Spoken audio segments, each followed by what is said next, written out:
সম্পর্কে এবং আমাদের এখানে আসার উদ্দেশ্য সম্পর্কে দুটি কথা বলার জন্য বিনীতভাবে অনুরোধ জানাচ্ছি। জনাব আজাদ আলী সর্দার, প্যানেল চেয়ারম্যান ১ নং নওপাড়া ইউনিয়ন পরিষদ। কি বললো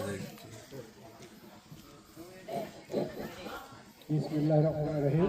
ভালো লাগলো না ভাই, আমার মনে করেছিল যে ওষুধ টষুধ দিয়েছিল। বিসমিল্লাহির রহমানির রহিম।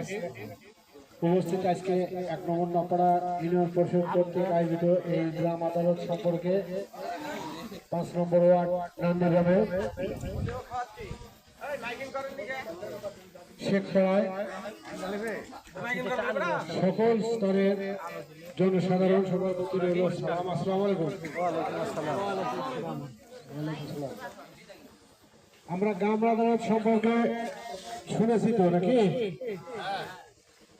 গ্রাম আদালত কি জিনিস, গ্রাম আদালতে কি কি ধরনের বিচার সালিশ করা যায়,